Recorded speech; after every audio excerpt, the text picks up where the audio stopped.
Subscribe to our channel. Thank you. Whoa! Who are you? I'm you. Listen, there isn't much time. Huh? I have some advice for you before you walk down that aisle. Whoa! Dude, we gotta talk. And there's not much time. Nice. You're gonna tell me who wins the next 10 Super Bowls, right? No. Actually, yes, that's a great idea. But a couple of things before you get married to Kim. One day you're gonna renovate your kitchen and you're gonna have a 3-day fight over the backsplash looking too green. But he's colorblind. I know, but he's still gonna have an opinion. Don't back down. You're gonna have this big fight about a backsplash in your kitchen? What the heck is a backsplash? Actually, I still don't know, but she thinks it's too green. It's not too green. Well, why are you arguing with her if you don't know what it is? The man you are about to marry does not know how to replace a toilet paper roll. He will waddle with his pants around his ankles down the hallway to get Kleenex and still won't replace the roll. So I know we sometimes wipe with Kleenex. It's time to stop that. Well, what about paper towels? Oh yeah, for sure. She doesn't know about that yet. Okay, gift giving. He can't read your mind. What? No, he gets me. He understands. He gave you a mini Stairmaster for Christmas. What? While you were pregnant. What? Just give him a list. He loves a list. She's gonna get you a nose hair trimmer for your 43rd birthday. That's sort of lame. No, dude, you're gonna wish you had it sooner. Trust me. Don't correct him on how to load a dishwasher. You're gonna be stuck doing all the dishes. I hate doing dishes. Honestly, it'll turn into a fight and then he won't even touch them. Don't tell her you like your mom's recipe better, or she's never gonna make pork chops for you again. But I love fried pork chops. Oh, Kim doesn't fry them. What?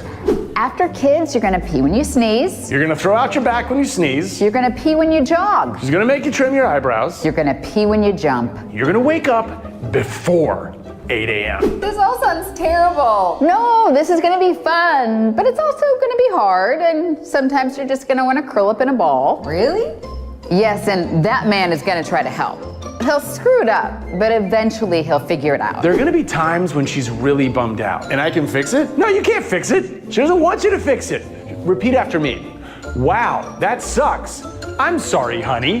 Wow, that sucks. I'm sorry, honey. There you go. So you think I'm doing the right thing? Are you happy? Absolutely. You're gonna have beautiful kids, and you're gonna love his gray hair, and you're gonna fall asleep on the couch together anytime you put in a movie. It's gonna be great. Okay, here she comes. Okay, quick, next 10 Super Bowls. All right. Well, welcome to you guys. We are really excited that you guys are here and joining us for the marriage nights. Wanted to start with just a little silly video there, but we are grateful that you have taken time to come and invest in your marriage. Our church is actually doing a 3-part marriage investment. We did one 2 weeks ago. There's tonight. And then in 2 weeks from today is actually Valentine's Day. And that will be different. We won't be doing any kind of teaching or anything in here. Instead, what we'll be doing is providing childcare and or ministry to kids from birth through 12th grade so that you can go out on a date. Maybe you can practice some of the things that you have learned in these sessions. And just enjoy each other. So tonight is 6:30 to 8. We're extending it in 2 weeks to be 6 p.m. to 8 p.m. So if you have younger children and you would like to take advantage of that, we just ask that you would register your kids. That's at ourcalvary.org/events. You do have to do that at least a week in advance to make sure we've got childcare and stuff lined up for you.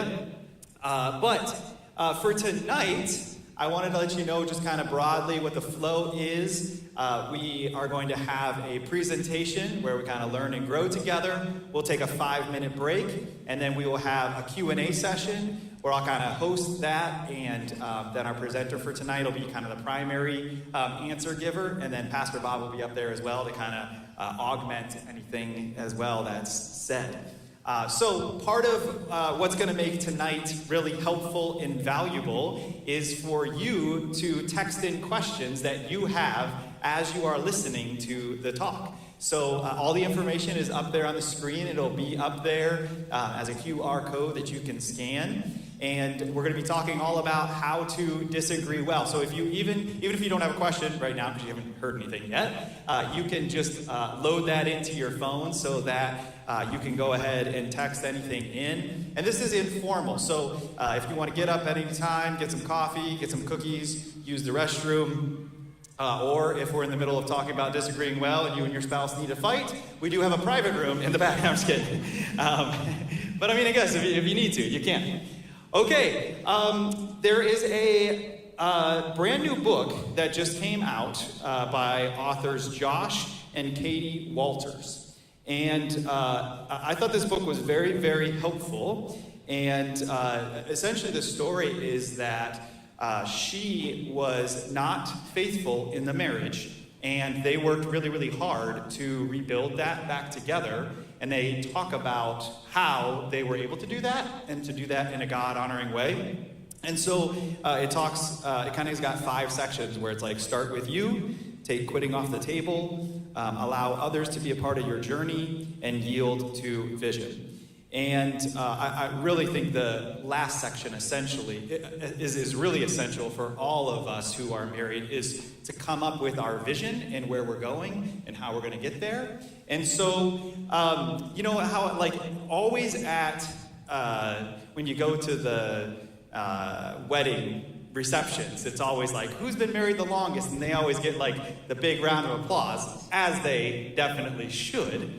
I wanted to switch up our little book giveaway for tonight and ask, who is the closest to getting married?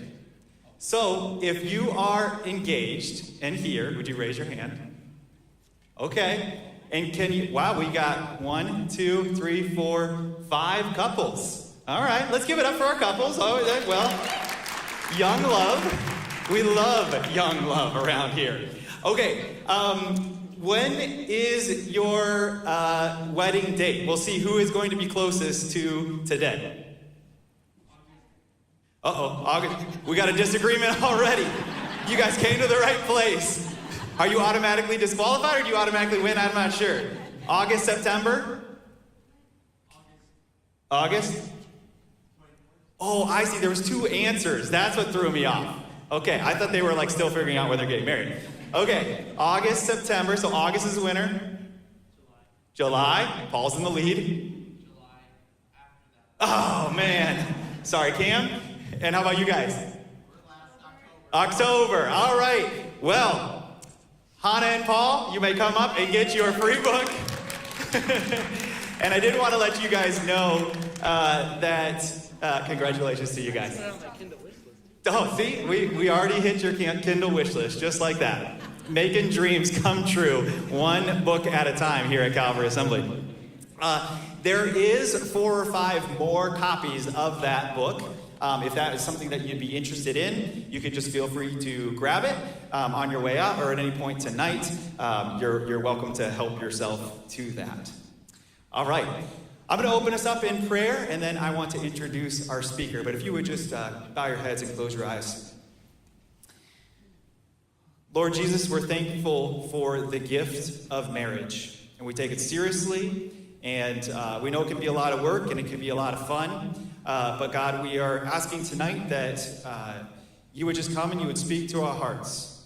We say that we are open to you, we're open to your presence, we are open to your insights. So would you come and help impact our hearts and our minds to become more like you so that we can love our spouse faithfully and well. In Jesus' name, amen. Amen. Okay, I want to tell you a little bit about our speaker here tonight. She is a licensed marriage and family therapist. She's been in private practice since 2009. Before that, she worked at Agape Counseling. Some of you may be familiar with that. She worked at the Charles Finney School and at Roberts Wesleyan University. She worked first in the counseling center and then as an adjunct professor in the MSW program, teaching couples therapy. She's got 2 grown children, one who is married and maybe here tonight, and she has a fur baby who seems to never grow up, even though she's 15 and a half years old. Would you guys give a big, warm Calvary Assembly welcome to Francesca Frisco?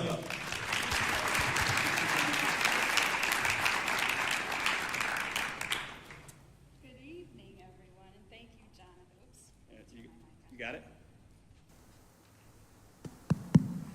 Good evening, everyone, and thank you, Jonathan, Pastor Jonathan. And wow, you're right, the bright lights, once you're standing here, yeah, so no close-ups.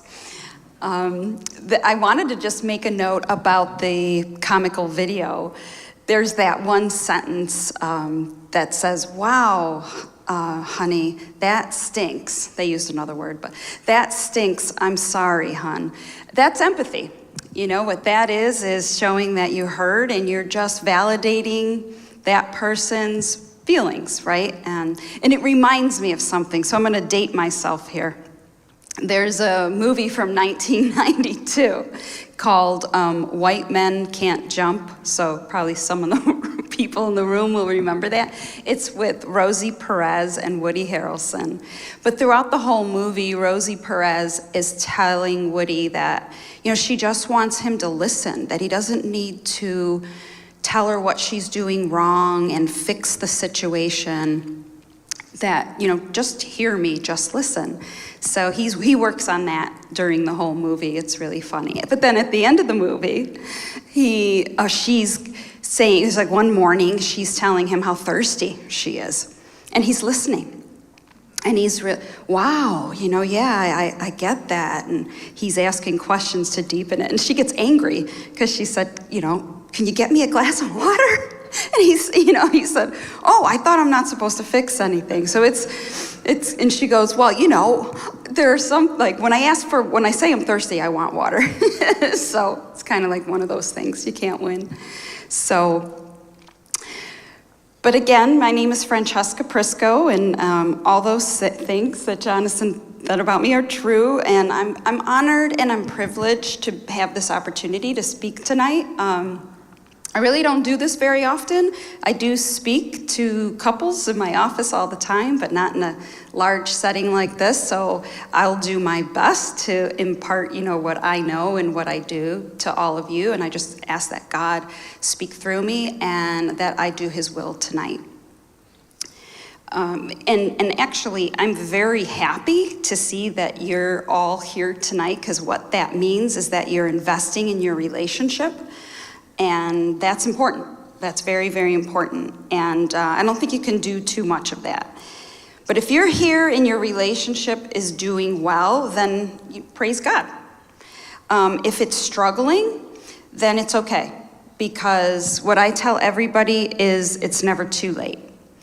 The fact that you're here or watching this from home means that there's hope, and there always is hope.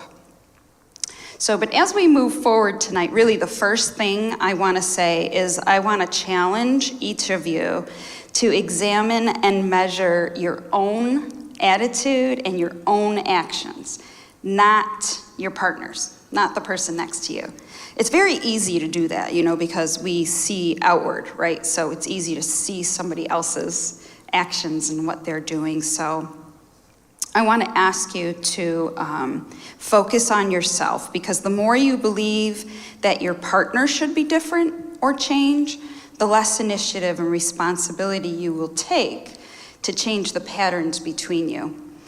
So take responsibility for yourself in your own growth areas, because that's really what you can control, and you will have the most effect doing that than, you know, trying to change your partner.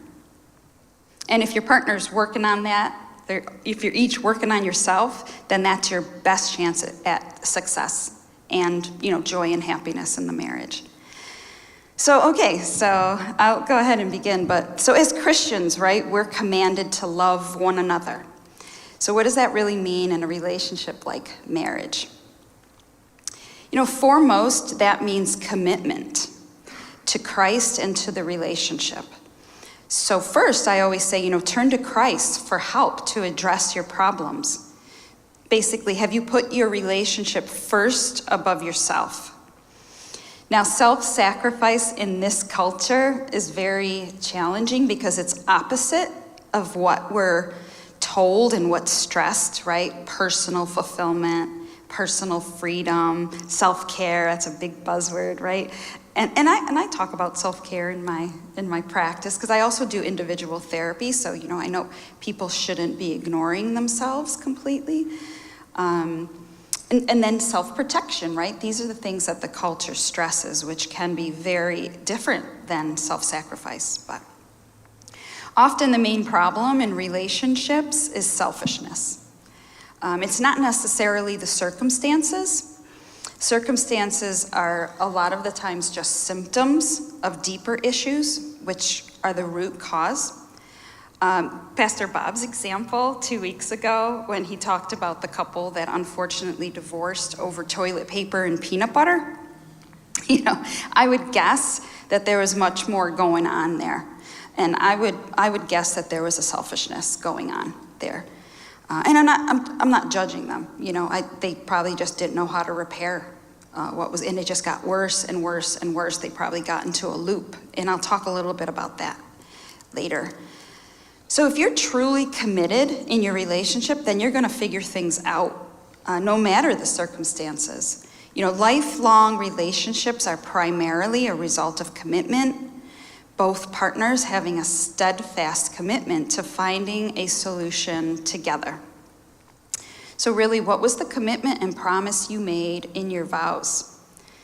And for some of you, that was a while ago, and it might be good to kind of get a refresher on that. You always need to have and hold space for your relationship. That doesn't go away.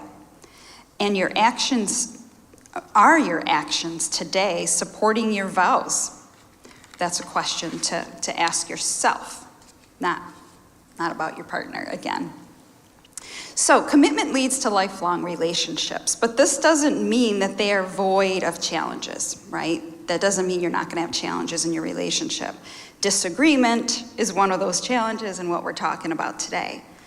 So when this happens, and it will happen, you both need to be willing and able to make the sacrifices needed to live in harmony, meeting each other's needs. Now there are typically, I thought this was important to say, there's usually 5 reasons or problems why couples disagree and why they turn into like fights or they get stuck. It's not owning your part and maybe not feeling safe to do that. There's escalating hostility that can happen due to being intolerant to your partner feeling different. They may try to dominate and control to change how their partner thinks and feels. Sometimes there's just a sensitivity to just confrontation. Maybe they weren't used to that. They don't have any experience with confrontation. Or even a request to change behavior because they think they're being criticized or judged if they're being asked to change something. So people can become extremely defensive and anxious. Sometimes there's a re-triggering of past trauma in each other from things in the past. So they're really reacting more to past situations, maybe even before the marriage than necessarily what's happening right in front of them. And then the last one is a lot of times there's just ineffective conflict resolution. They don't know how to effectively repair their ruptures like fights.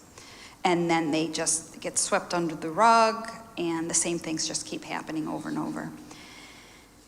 Our minds naturally crave safety and security for survival. So we are always on high alert for danger. With continued conflict in a couple, they can start to see their partners as not safe. And the way they respond is by fight, flight, or freeze. And I'm sure you've heard of this. It's instinctual. So one partner's actions triggers a response from the other, setting off a chain reaction. And before long, they're stuck in familiar patterns. They become self-protective. And then when trapped in this loop, a person's rational thinking, their capacity for empathy, or even just being curious, because curiosity is like higher level thinking, right? That all takes a back seat because they're basically in survival mode. They're just protecting themselves. So they can't have any kind of higher level problem solving or anything like that. So what is the remedy to all this, right? Okay, well first, and kind of going back to something Pastor Jonathan said, what I always try to do is you start with a solid foundation. You gotta know what you're standing on. You gotta have something solid to stand on, and namely, that's Jesus Christ. So are you building your relationship on the only real and lasting foundation? And so what's good to do, like Pastor Jonathan said, is it's good to come up with a vision as a couple, work on that together. Like what do we really want our relationship to look like and symbolize? What are we aspiring for? And it's good to remember that when things get heated, to kind of go back to that and check in on that. But number 2, with the solid foundation, is how do you personally aspire to be in that vision? What are you doing in that vision? What's your part? Because again, when things get heated, it's good to check in on yourself and say, is this the vision I had of myself? And is this how I want to be? Does this glorify God? Right? And again, that's what you can control, is yourself. And it's very successful when you really focus in on that and not your partner all the time. Okay, so solid foundation. And then the next is really not to be afraid of conflict.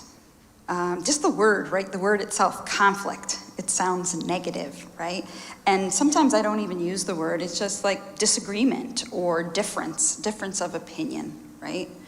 You don't actually have to say conflict or confrontation, right? But we just should accept that conflict actually produces growth. That's where growth comes from.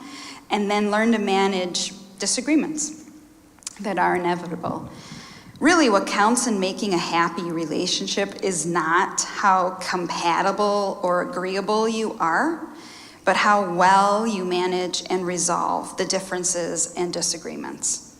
Conflict is actually an opportunity for connection and closeness, because when you do it successfully, when you have successful conflict resolution, it involves being truly vulnerable with each other, and that results in real intimacy.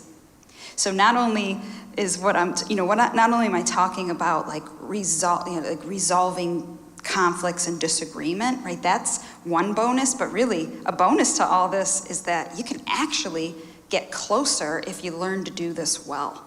You can actually have the intimacy that you crave, which helps in a lot of other areas of your marriage too, to have intimacy. So, all right, so managing conflict starts with your attitude towards disagreement. Attitude is big. Couples mistakenly believe that they have to always see eye to eye to have peace. I mean, one of my recent clients, when I said, what are your goals? That's what she said. She goes, I want us to always see eye to eye. And I said, oh no.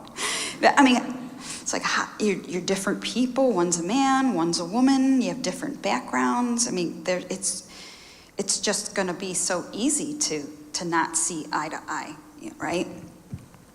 So when couples think that they have to see eye to eye, when they don't see eye to eye, what they believe is that one person must be right or wrong then, right? So one or both of them focuses on trying to change the other person's mind, right? Therefore, no one's really listening when they're speaking. They're not listening to understand the other person's perspective. They're only listening to rebuke what the other person's saying, right? It's like they're listening, but they're calculating what their next argument, like a good lawyer would do, right? So you don't want to be a lawyer in your marriage, even if you are a very, very good lawyer. You don't want to be a lawyer in your marriage. So hearing and understanding someone's perspective doesn't mean you agree with them. And just because you may not agree with a certain perspective doesn't mean there's something wrong with that perspective either. So here, let me give you a quick example. And it's an example involving my children, because parenting is going to be a big disagreeing area for couples, okay? It's a big one. There's like main things that couples argue about: money, parenting, sex, things like that. So parenting is a big one. When my kids were younger, the issue of sleepovers came up. So I came from the camp of sleepovers are risky. And, you know, the too many bad things can happen. Now, I'm a therapist, so people sit in front of me and tell me about all the awful things that happened at sleepovers when parents weren't supervising, right? So, you know, that's where I come from. Plus, I was raised with a very strict father, and very rare to have a sleepover, very rare. So, you know, he kept me close and protected. So I come from that, right? And my kid's father at the time, you know, believed that, you know, these can be healthy, and why not expose them to other families? And, you know, this is a way for them to mature and experience life. So, you know, you could easily get caught up, and we did kind of like disagreeing about who's got the better perspective or who's right. Are sleepovers good or are sleepovers bad? But see, that's where couples get, you know, we're both right. We both have a legitimate point, right? You don't have to be right or wrong. What's best is listen to both perspectives, understand why the person feels that way, and maybe hear what's positive about each stance. But what's important is agree. So you don't have to agree on necessarily what you think or feel about sleepovers, but you have to agree on what's the solution. So what we came up with, and my son's in the room, so hopefully he remembers this. What we came up with, because that's, you know, we changed the conversation to, well, what's the solution to this? Instead of constantly arguing, what's the solution to this? We agreed on, at most, 2 sleepovers a month, 1 at our house. That was good, because now you're watching everything. 1 can be outside of the home, but there were stipulations. We had to know the parents personally. We had to have been in the home. Other things too, if there were older siblings in the house, we didn't want them to also be having a sleepover on the same day. And not 2 sleepovers consecutive nights, because they always come back miserable, by the way, from a sleepover, because they don't sleep much. And if you have 2 in a row, you can't manage them. They are not well. So, we never did it on a school night. You know, some parents feel differently, not school. But that was the way for both of us to be, you know, heard, and, you know, we felt like, okay, both of our concerns are being met, but in a way that is mutually agreeable to the both of us. So that's really the what I'm trying to explain, is that's what's important, is agreeing on the resolution, not having to agree on having the same exact opinion. So being in relationship means being open to influence from your partner, but it doesn't have to change your opinion. Validating someone is understanding and or accepting how they are thinking and feeling, coming from their perspective, regardless of your opinion. It's okay, natural, and expected, and even good for couples to disagree. So that's a concept. It's good to disagree. So have mutual respect and compassion for one another's different perspectives. It's kind of like 2 are better than 1. So what I said is, what's more important is to agree on the resolution moving forward that will meet each other's needs, and it creates harmony between the 2 of you. And this is conflict resolution. It's often the work of couples therapy, and it's making space for both people and their perspectives without it threatening each other's values or identity. And people can live and work harmoniously together if they agree on what truly matters. And that's a relationship that glorifies the Lord. And that, you know, if you're Christians, that tends to be what happens when you talk about your vision. That you want a vision that glorifies, you know, you want your relationship to be a marriage that glorifies the Lord. So, okay. So another thing for conflict resolution that's very important is effective communication. So we are all responsible for how we express ourselves, no matter how others treat us. It's not a good excuse to say, well, I said this because you said that. That's an excuse, and it is not a good reason. Communication is the #1 presenting problem in couples therapy, for sure. And a lot of couples therapy is really communication 101. So one of the first things in communicating well means managing automatic reactions. So, and these are the self-protective responses that instinctively flare up when someone feels threatened, trapped, or criticized. Everyone has these responses. In fact, they keep people safe in dangerous situations, so they're useful. The problem is that most of the situations couples face on a daily basis are not life or death, but they might still react to them as if they are. So anger, that's a big one, is one of those self-protective responses. Now let me say something about anger, because this is really important. So anger is a secondary emotion. I don't know if anybody's heard of that. Anybody in here heard of that concept? Okay, there are a few of you. So what that means is it's a secondary emotion. It's protecting us from a primary, more vulnerable emotion like hurt, insecurity, shame, guilt, deep disappointment. And that list can go on and on and on. It's deep. But those emotions are harder to sit with, even to recognize them ourselves. And a lot of times, unconsciously, we don't want anyone else to see them either. So kind of anger swoops in. I call anger like the superhero. And it causes a smoke screen, right? What everybody sees is just anger. And it distracts us and others from the primary emotion. You know, and sometimes that primary emotion can just be like insecurity, right? Anger is defensive and offensive. So here's another example of a couple, a newlywed couple on Valentine's Day, which is coming up. So this is kind of neat. I actually hadn't planned that, but it stands out to me. It was their first married Valentine's Day, and she had arrived home first, and she planned on surprising him with a nice dinner, a nice Valentine's dinner, his favorites, made a heart-shaped cake, put on a red dress, really excited. He calls and says, "Get ready, we're going to dinner with my parents." And she did not have a good reaction to that. Very angry reaction.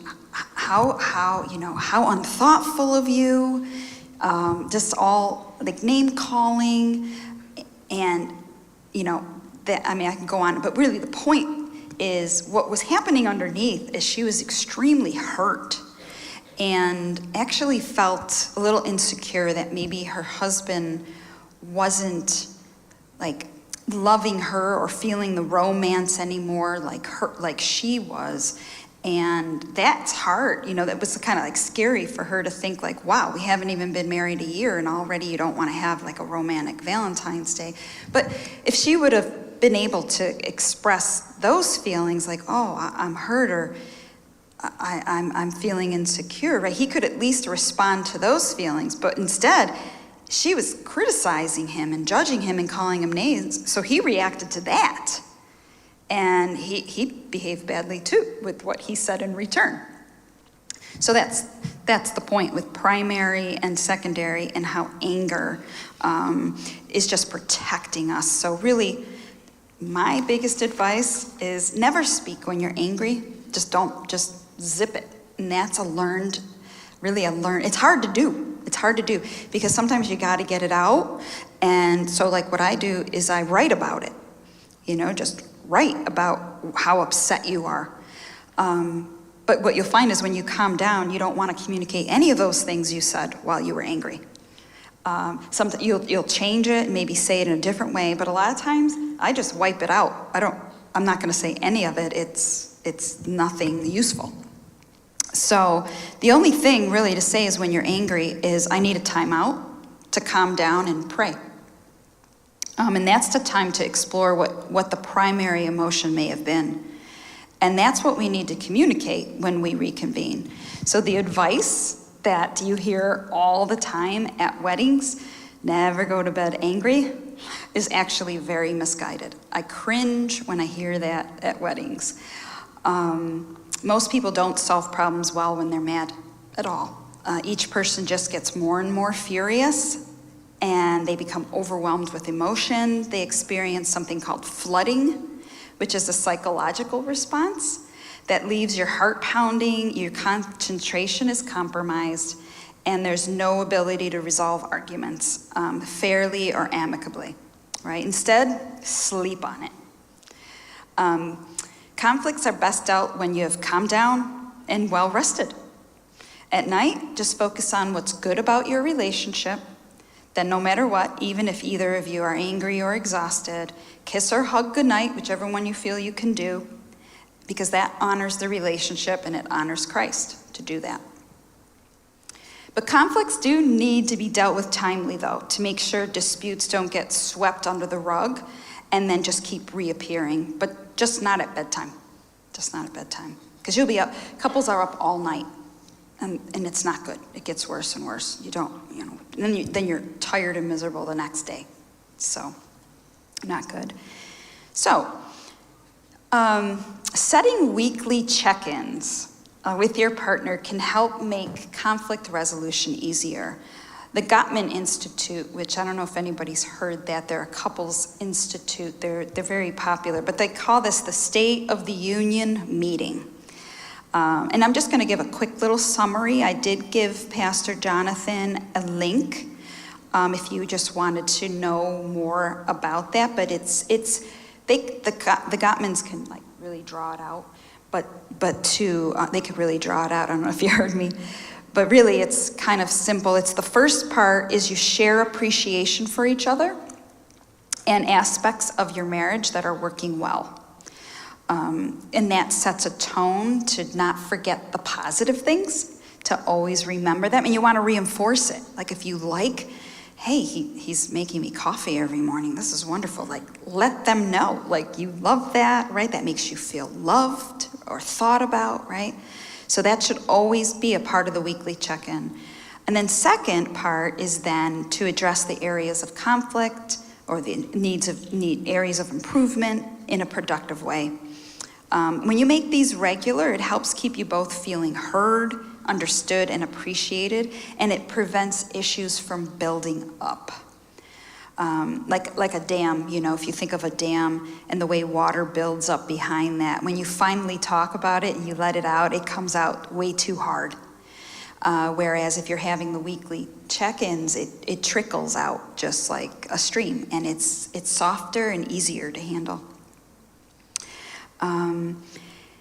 They also give you the opportunity to practice problem solving and get comfortable with it. And that increases the feeling of being teammates with each other. So conflict resolution, and that's the second part of the State of the Union. So really, this is what it involves. The first is you identify one issue that you're going to talk about. Don't try to talk about like all of them all at the same time. Just pick one. Just pick one. And you have to, agree and commit to sticking with the one issue. Try to define it from a third person point of view. Like how would someone looking in like me, like a therapist or one of your pastors, define the issue if they were looking in? And number 2 is taking turns speaking and listening. Like what do you each think? What do you each feel? What do you each need? This taking turns, right? Couples don't naturally do that. They're just, right? It's really important. Now, this is the most important part, the speaking and listening part, because problem solving or giving advice before understanding each other's feelings or perspective is very counterproductive and actually interferes with reaching a solution. I mean, think about it like this. I'm a therapist, right? So if someone came into my office and they're talking about 5 minutes and I go, got it, and here's what you do. I haven't listened, I haven't heard, I don't have any understanding of who they are. I mean, it can take several sessions to really hear, some with the more deeper issues, right? That would be silly for me to try to be helping them problem solve when I've only heard 5 minutes of what they're saying.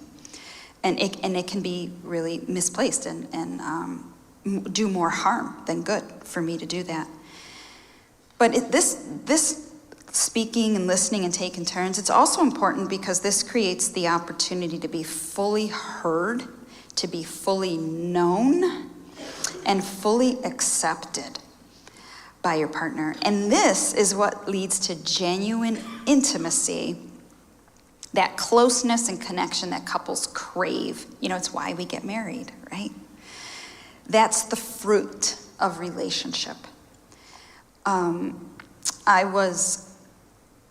Some time ago, I was looking up like marriage prep. I was Googling, and there was this one church that came up, and it was interesting. They had this little side note, but it really was profound. Being fully known and fully loved and accepted, or like love and accepted can be interchanged, right, by your spouse really brings one of the greatest joys, to be fully known and fully accepted by your spouse. That's intimacy. That is what intimacy is between two people. So, sticking here. Sorry. So, a couple notes. As speaker, use I statements, right? I think a lot of you have heard that I statement mentality.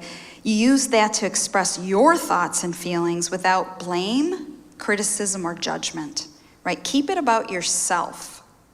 It doesn't serve you well to use words like right, wrong, good, and bad. This is not about persuading your partner to change their viewpoint. When you're upset and ready to, like when you feel yourself being upset and ready to criticize their opinion, instead, communicate your vulnerable feelings. Talk about what you'd like or need. Like, for example, instead of saying, "You always neglect me," right? That's a judgment and a criticism, right?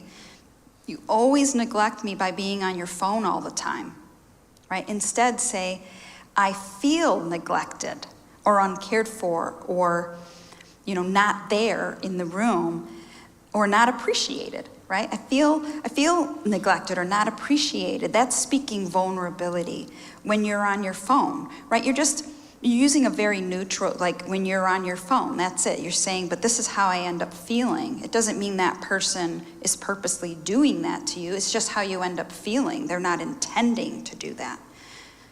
So that's your role as speaker. Now, as listener, you're really tuning into your partner's perspective. This is not about you at all. You get curious and interested about their emotions, what they are experiencing, what they worry about or are afraid of. This is empathizing with them. Acting relationally requires you to be open to influence from your partner without losing track of yourself in the process. That ultimately is how partners work with their differences, by having mutual respect, empathy, and compassion for both themselves and their partner. So when you're listening, that's what you're doing. You're just mostly staying quiet. You can ask questions, but only to deepen your understanding of their perspective. When the speaker's done, respond with empathy and summarize what you heard. Keep summarizing until the speaker feels you get it. So something I like to explain here, I don't know if any of you have seen the movie Pete's Dragon. It's one of my faves. It's a cute little movie. It's old. I'm dating myself with all these movies. But in this movie, there's a little boy, very, unfortunately, he's really orphaned, has no parents. He kind of wanders from place to place. He's disadvantaged. But to make a long story short, he has this friend that's with him, and it's a giant green dragon. And his name's, what is his name? Do you remember his name? I don't remember his name either, but the little boy is Pete. Well, this dragon is with him and helps him in a lot of ways on his journeys. But when he tells people about his green dragon, the response most people have is, "That's crazy, that's imaginary, that's not real," right? They just poo-poo it away. They don't listen. As soon as they hear, "My friend, he's a big green dragon," right? Until one night, a lady named Nora, I think is her name, meets up with the little boy and sees like he has nowhere to go. So she brings him into her lighthouse, and she's just asking questions. And he says, he mentions his friend, the Now, by the way, the dragon is real. It's not an imaginary dragon. It actually is real in the movie. In the movie, of course. It's an animated dragon. But she goes, I don't know, why were you down there? And he says, I was with my friend. He's a big dragon.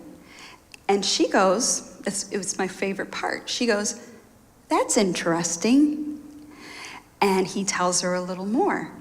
And she goes, tell me more, right? And in that way, she gets, now, I think at that moment, she's probably thinking it is an imaginary dragon, but she's getting him to really speak, and she's hearing about his life and what he really deals with, right? So my point is,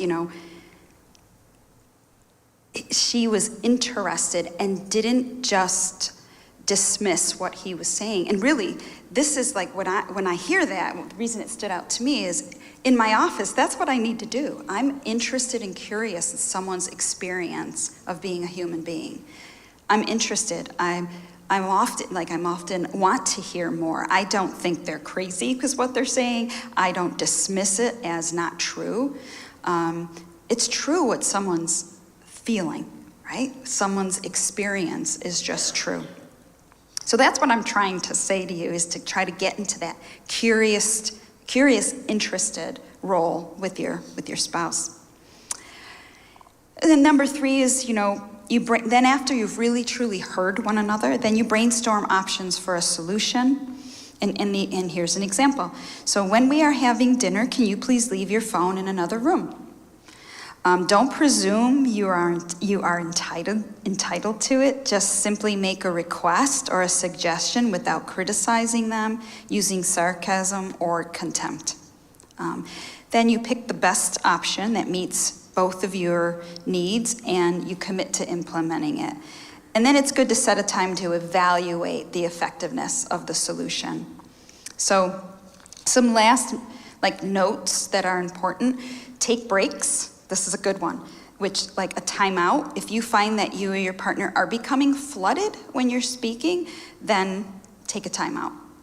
And that's not, don't get offended by that. That's to take care of the relationship, right? So a positive win-win outcome is much more likely if partners aren't overwhelmed in the process. Be gentle with each other and ease into this, especially if you don't already practice this kind of weekly check-in. Start with an approachable issue to build the habit. Don't tackle your biggest, most anxious, raw conflict first. And really just acting relationally is not the same thing as just a transactional compromise where each partner gets a little of what they want and gives up a little. It's really a process and an exploration. Everything depends on what emerges as you learn more about your partner. And when you share, you may actually find out more about yourself in the process because your partner's actually allowing you to deepen what you're saying, so people can actually go deeper into what they're actually thinking and feeling. In my experience, the end result emerges as something much better than what either partner could have come up with on their own. Because, 2 is better than 1. Thank you very much for listening.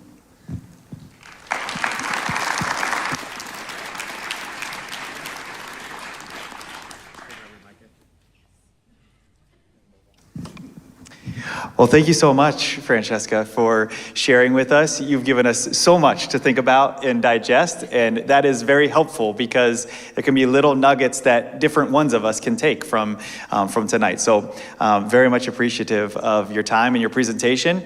I'm going to give you guys a 5-minute break.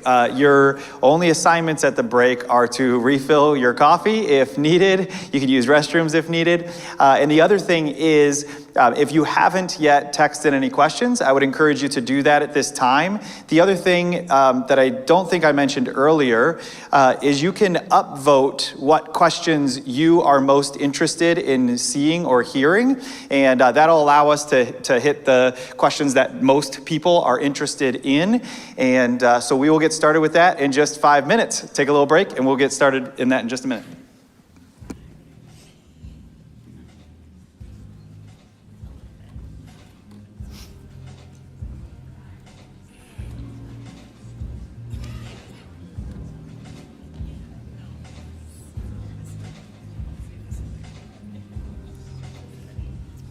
Great job. Great job.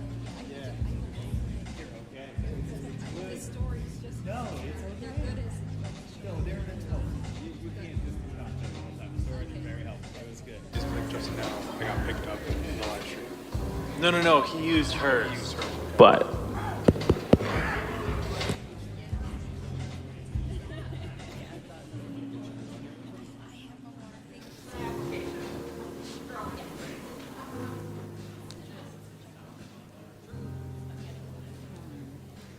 test.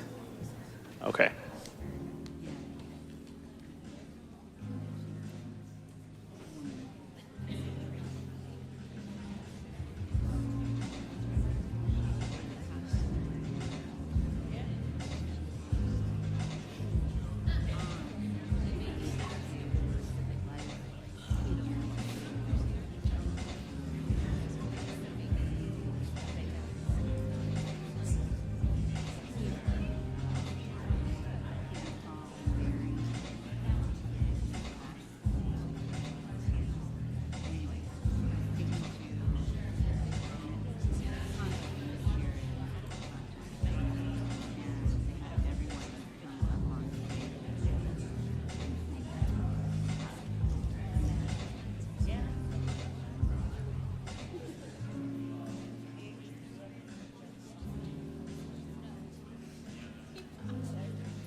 Your mic is good.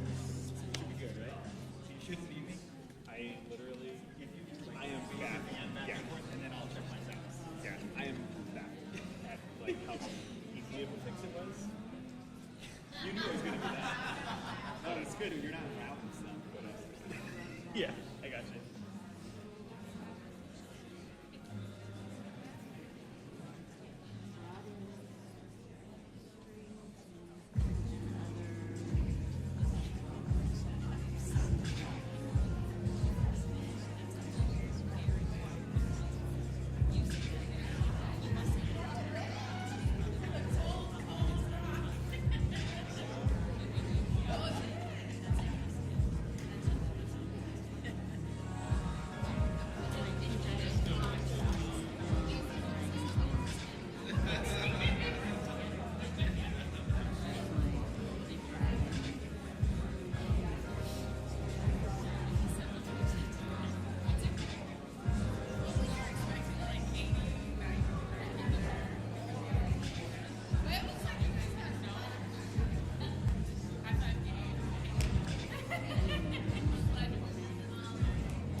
I don't see either of them.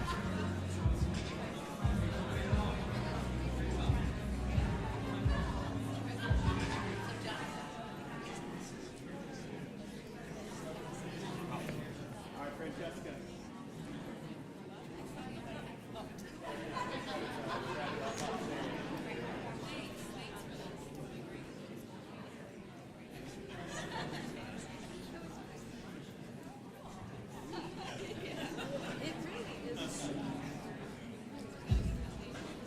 There's stairs over there. Oh, thank you. Gotta get a running start. All right. If you want to grab your seats, that would be great. Is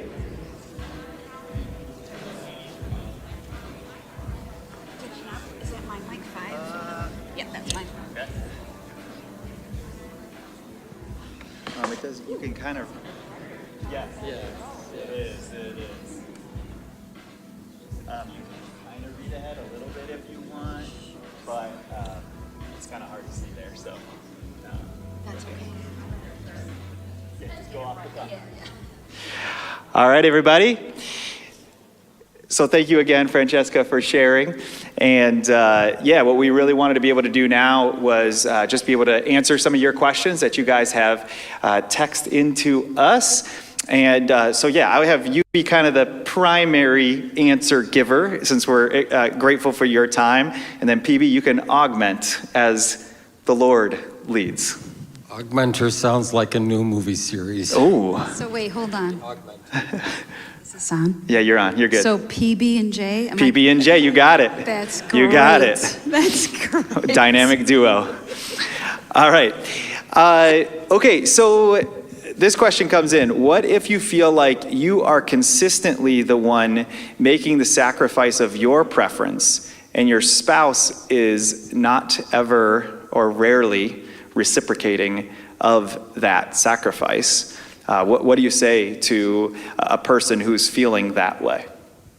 I believe this even came up as a question in your after, where you feel like you're the one doing more of the sacrifice. I think you can actually go to your partner and be honest that that's what you feel like, and that you would like them to just think about that and try to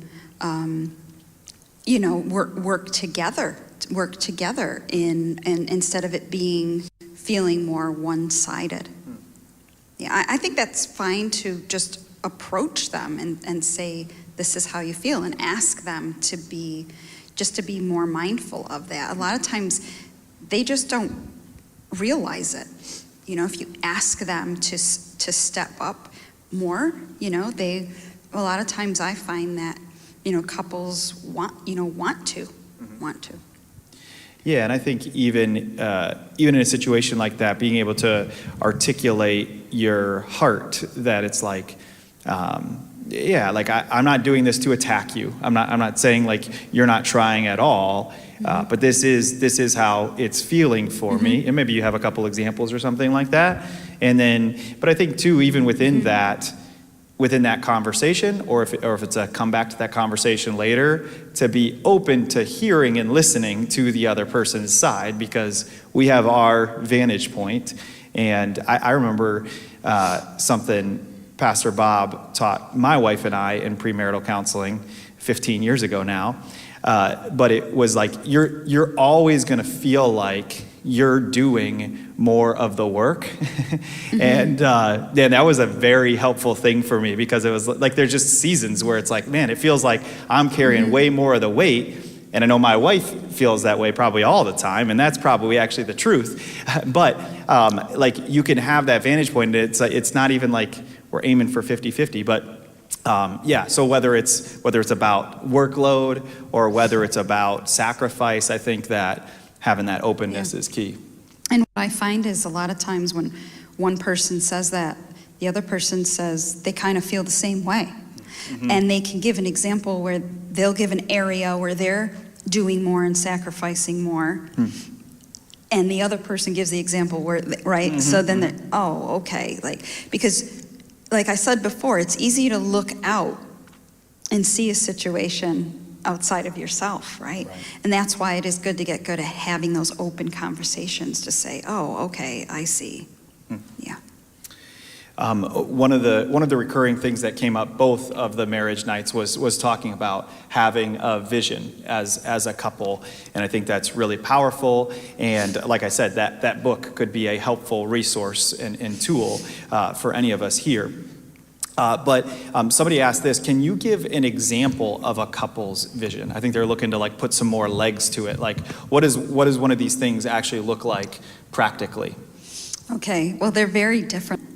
Is it honorable? Are you still honoring and respecting the other person? But it could also be, doing devotions together, praying together, serving together. But then it could be other things too. They want to have fellowship together. They want to enjoy life, lift each other up, and and this is what I do. What do you mean enjoy life? I try to help them get very specific. Well, we want to, go different places and maybe witness to people, different, vacations, and witness to people while we're on vacation. So I mean, it can be general, but I really try to get very specific with my couples so they have a very specific vision. And of course, I always try to have how they resolve conflict in their vision, because then that helps. Something you want to add? Yeah, I think it's really important for both people to participate in forming that vision, because people have an idea of what they would like their marriage to look like, and then they might keep trying to get the other person to get on board with it. Mm-hmm. If it's not a shared vision, then it probably won't work. Yeah. And I also sometimes break it down to, like, what does a day look like, right? Like, I want them to be very specific. So you wake up in the morning, and what? What does that look like? You come home from work. What does that look like? Like, what's that vision of that happy couple, that lifts each other up? So. Yeah, because, I mean, most people are going to say things like, I want to enjoy this relationship. I want to travel some. I want to, like, you're going to list off like I want to go out and get some good food sometimes. And I want to, like, it's, in a lot of ways, it's going to start very broad and very honestly common. But I think that part of what is helpful is then to start actually narrowing it down. Like you were saying, it's like, it's got to be unique and specific to you as a couple. And maybe those are the things that you're trying to build as part of your vision of your life. But I think it can start macro, but I think it does have to get micro. Otherwise, you're going to be frustrated on a regular basis. Because it won't be as useful if you don't have like little direction. Mm-hmm. Yeah. All right. Awesome. Okay. Automatic reactions. You talked about that. That automatically set me off, by the way, but trying to work on forgiveness. What if your automatic reaction is an overreaction? How do you overcome that or improve on that? Yeah, that is generally the case. Like, a lot of people fall in that category, that they overreact. So really, it's best if you know you do that, don't react. Teach yourself to always, think about something before you react to it. I know some people train themselves to have a 10-second delay. This is very good with children, by the way, to teach yourself to, if you can, if there's no danger involved, obviously, to stop and have because in those 10 seconds, you want to be thinking, how do I want to react to this? How do I aspire to be in these types of situations? So yeah, if you know you're an overreactor, which is actually a lot of people, it is good to try not to have a very immediate emotional reaction. I mean, you might, but don't express it yet. Wait till you've maybe processed it a little bit more.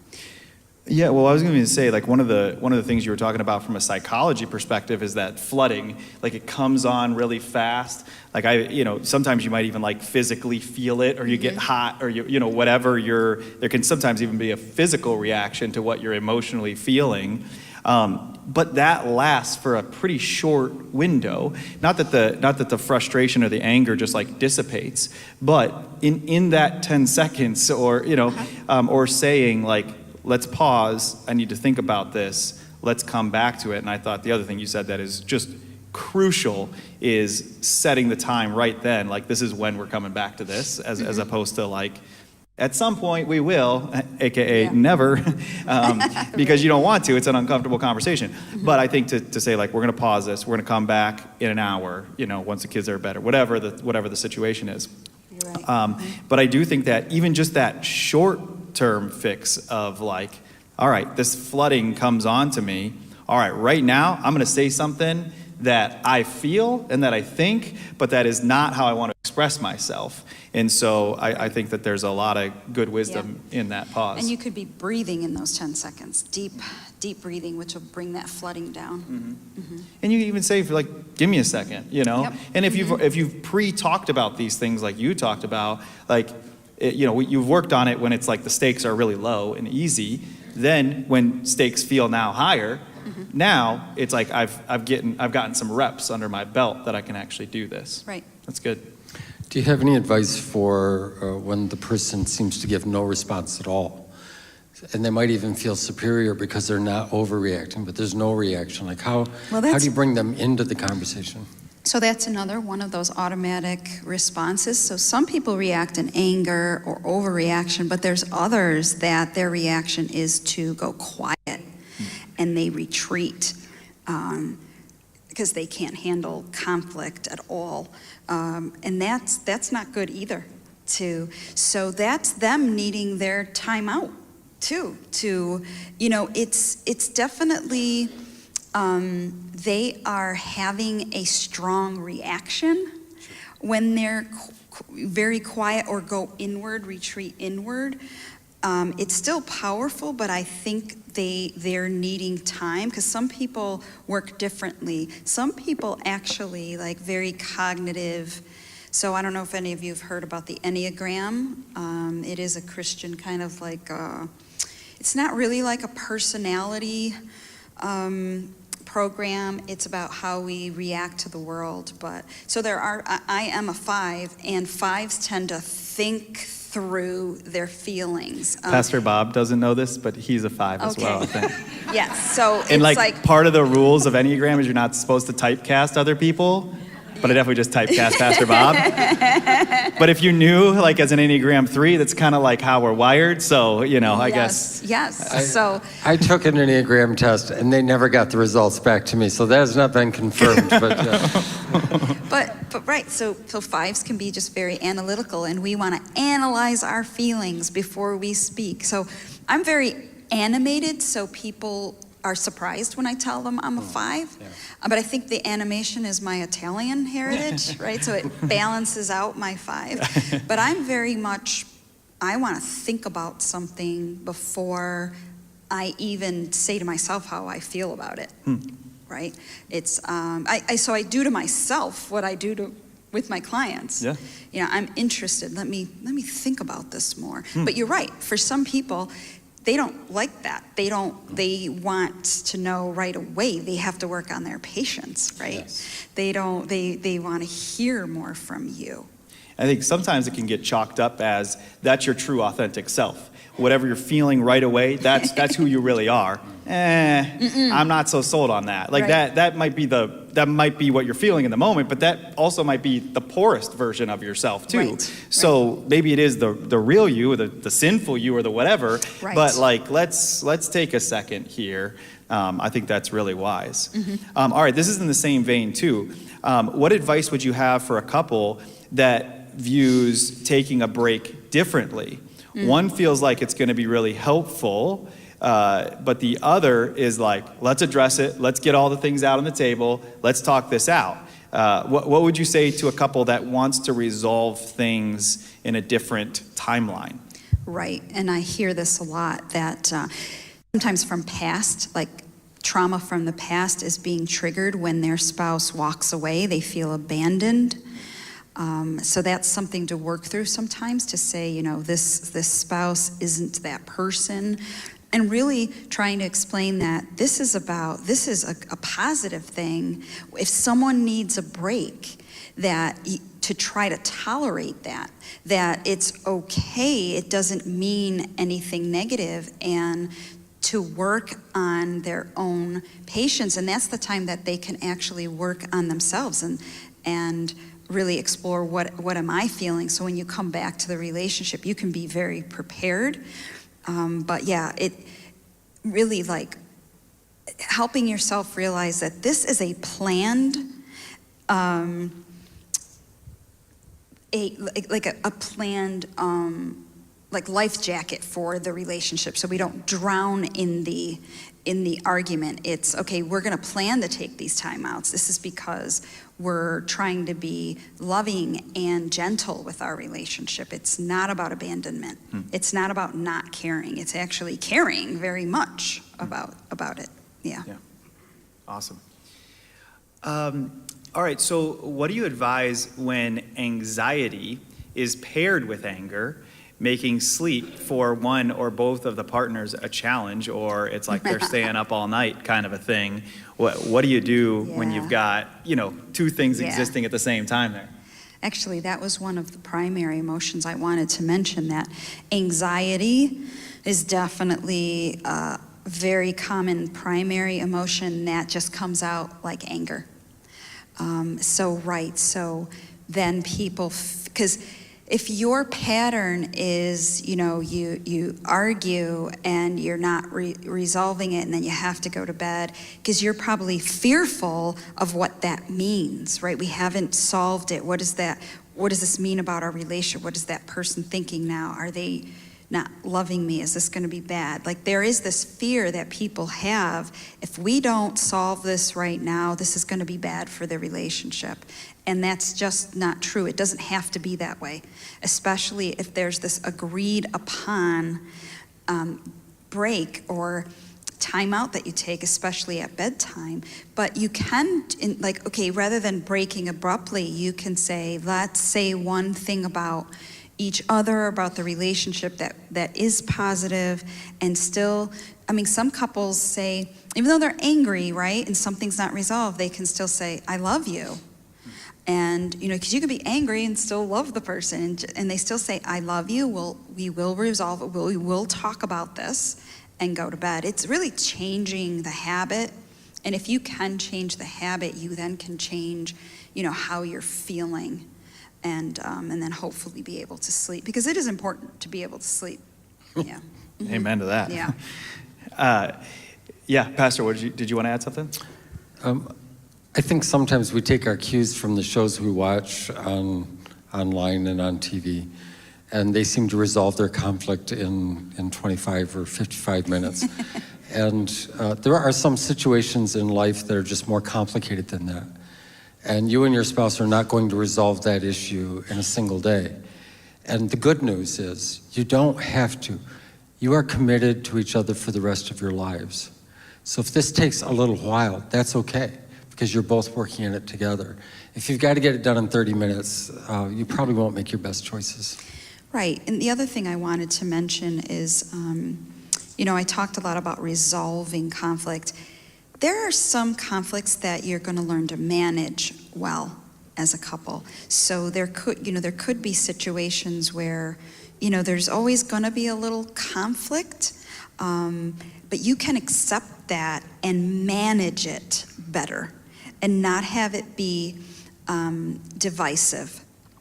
Right, so you can differ without it being divisive in your marriage. So managing it, and I think that's pretty much like Pastor Bob saying, sometimes it's not going to be this easy resolution that we're going to be managing this. So, and that should be with time.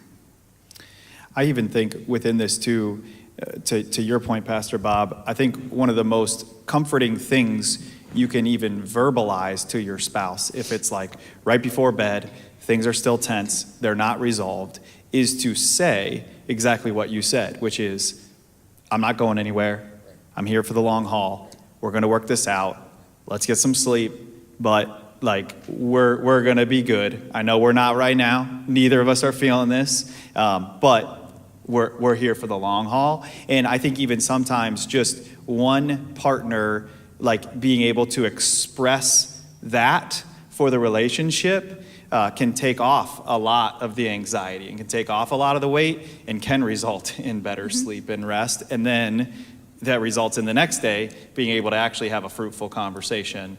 Right. So I think that's wise. Because it calms fear. Yeah. It calms the fear. Absolutely. Okay, what are some strategies that you might have for us to help us learn to listen better? Yeah, I would say, sometimes we think we know everything there is to know about our spouse already. And sometimes I even hear there's nothing new, I'm bored, and there's actually so much to keep learning about your spouse. We keep evolving, we keep growing, we keep changing. There's so much. Just asking that question, how do you still want to grow as a person, right? Like, there's so much to really still know and be curious about. When we meet a new person, right, it seems easier to listen because it's all new, seems exciting, but really you can keep evolving with your, and there's different ways of doing that, of introducing new things, whether it's a book that you read together and then listen to what they think about the book, and have they come any realizations, right? These are things you might not really have known about your partner. So that's why I say just really try to deepen your curiosity and your interest, and you will listen and want to know more about your spouse. That's really interesting. I'm thinking about that even in the context of whether it's a really good time or whether it's a time where you're like, my spouse is driving me up a wall. Living in this space of staying curious about your spouse, that's a fresh insight to me that, like, yeah, I'm like processing and thinking through, because if I am like asking things that are about, like, yeah, what did you listen to today? What was the best conversation you had? It just leads to very different conversations than just simply, trying to coexist and get the dishes cleaned and just do all the tasks, kind of a thing. Right. And you can even be doing the tasks and having the conversation. So I really appreciate that. That's good.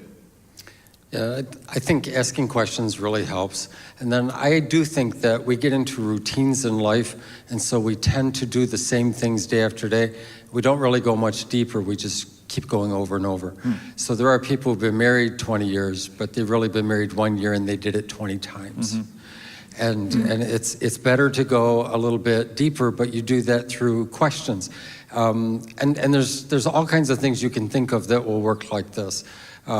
We've gone on vacation together, my wife and I, and sometimes I'll have her create a playlist to listen to in the car, and I'll create a playlist to listen to in the car. And we'll surprise each other by music that we like. We're in fact, there's been a couple times she was surprised that I even knew who those people were. But there's an area for conversation. And not agreeing on something, like she and I don't have the same tastes in a lot of things. That's a great time for a question, So why do you like that? That's interesting, as opposed to you shouldn't like that, which won't be interesting to the person who's hearing it, and you'll get bored saying it. Francesca, how do you handle taking a break in an argument when the partner calling the break also tends to be an avoider? Well, what I say in my sessions is when there should be an agreed upon break time. I mean, that can vary. Some people feel like they can take a 20-minute break, but honestly, with some arguments, it's so bad that people need a day or two. I usually say when they have children, the break sometimes needs to be longer because they just don't have as much free time. So what I usually say is when you ask for a break, when you say time out, I need to calm down, there should also be in that conversation, okay, when can we have, another conversation like this? But at the when you do that, you need to say, okay, are you in a good space? Have you calmed down, right? Because a lot of times people are still very angry, even the next day. They haven't done the introspection on what's really going on for them. So. Yeah. This is all good stuff. What issue or couple of issues do you talk about most often in your counseling sessions with couples? Okay, so a lot is phone use. That's interesting. That's why. Okay. Yeah. I use that as an example. Honestly, most of the stuff is like a lot of everyday stuff. Okay. Coming home late, how to handle that. Not having good quality time together. A lot of it is also what you were talking about last time, just a distance that happens between couples over time. And just getting stuck in that pattern, and then not happy with what results from that. And really trying to show them, well, it's the behaviors that created this, and you can get back to something else by changing behavior. But then a lot of times the motivation isn't there, and that can be hard to try to have them want to, right? What would you say to the spouse right now that's feeling like, I've actually tried for years and years, but I'm pretty tired of trying, and my spouse is not really trying? Like, I'm doing all the work to get better, but I'm not seeing that from them. What would you say to that person? Yeah, and that's a tough one, and if they're, I'd want to have a conversation with them about that, and, that sounds like they're close to like a giving up, and, I'd probably want to say, to that other spouse, did you realize they were feeling this way, did you realize they're close to giving up? And a lot of times they're not. And they need that's the motivation. Like, they're learning, wow, I'm going to lose this person if I don't really just kind of listen. Because a lot of times, the person is saying the same thing over and over and over, but the other spouse really wasn't truly listening or hearing, right? Because they don't think it's as serious as it is. They don't think the person is one step out. Yeah. But when they hear that, all of a sudden it got real. Yeah. Now, if somebody is looking for professional help, looking for a Christian counselor, where do they go to even find this kind of a thing? There are a few, Agape is one. I love Agape. I used to work there. They're really the real deal. They really are. And there's plenty of different counselors there that they can match you with depending on what you need. It's called, you can look for a Christian counselor online. It's Christian Counseling Group, I think, Christian. And you can find Christian counselors there as well. Oftentimes, even if you go to Psychology Today and they give all their demographics and descriptors, a lot of them will list if they're Christian on there. Yeah. Therapist.com is another one, and they will also list on there if they're Christian. And you could always ask, ask. Yeah, that's great. Do you have openings and availabilities if somebody wanted to? I know you did not come here to try to self-promote, but I am legitimately thinking, what if somebody's here and they're like, could I meet with Francesca? Is that a thing that people could do? I do have some availability, I do. Great, great. The other thing that our church has done is put together a list of Christian counselors that people in our congregation have gone and seen. So we don't know all the things that they're going to talk about and recommend. So we kind of have a caveat with it, that they might, so we don't know everything about these people, but we know people in our church who have gone to them and have gotten and received really good help. And so we've compiled a list. And so if you email me, I can get that to you, or Pastor Bob. Either one of us would be happy to get you a list of counselors. I also belong to a group of Christians that we're all therapists, and we kind of peer supervise one another to stay accountable to one another. And often if I'm full, that's where I go to look for a Christian counselor for someone who's in need. So if you were ever to reach out to me in need and I'm full, I could even find somebody for you because the trick is, it's not just finding the Christian counselor, it's finding someone who's available to take new clients. Yeah. And the right fit too, right? Yeah. I mean, I've seen counselors where I'm like, this is not working for me. Right. But I've had other ones that I'm like, this is super, super helpful. So, the other thing I'll just make everybody aware of as well, our church does contract with a counselor who goes to church here. Her name is Denise Highland, and she's got years and years of practice, and she does both individual and couples therapy. And our church even will help subsidize the cost for that if that is at all a barrier. So we have tried to invest in that as well. So wanted to make sure that was known to you. She does work full time, and then this is in addition. So again, she's another person who her caseload often is full, but that is a thing. And so wanted to make you guys aware of that if you were not already. The other thing that moved up the chain on here was, would the church consider a small group or ministry focused on marriage? So much good stuff here. So thank you for the encouragement, and agreed. Thank you, Francesca. What I would say is we actually, public service announcement. Hey, I'm allowed to spill the beans, right, of what's upcoming here. We are going to be starting small groups coming up in about a month from now, month and a half. And so we'll be giving announcements around that and things. We're like finalizing all of our groups and getting the leaders all situated and set. But we are actually going to be going through a book study together on a book called Emotionally Healthy Spirituality, which actually ties in perfect to what we were talking about tonight. And if I was thinking ahead of time, I would have thought about this, but somebody set me up perfectly. Maybe the Lord, I don't know. But we're going to be diving into this really helpful book that it's got a daily devotion that goes with it, as well as a book paired with it.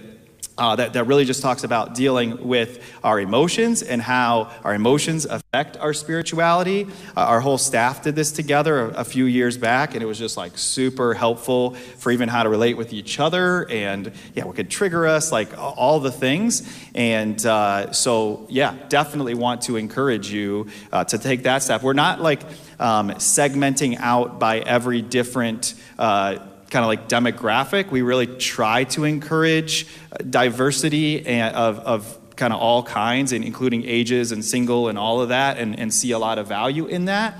But I will say there are some groups that have more of that flavor in it. And so if that's something that's really important to you, talk to Amy Alquist, who's waving her hand right now, Vanna White there. She would be happy to kind of hook you up, or I can help you find the right fit group for you. But we're going to be announcing those groups here in the next couple weeks, actually this Sunday. Great. This Sunday is when we'll be first launching those. So that timing works out great. Mm-hmm. What one of my hopes was about this conversation is that maybe if you're in a situation where you're struggling, you might be a little more likely to reach out for some professional help, because that can be super helpful. I think sometimes we're worried a counselor is going to choose sides rather than work towards the relationship. And then it's entirely possible that your spouse is unwilling to participate in couples counseling.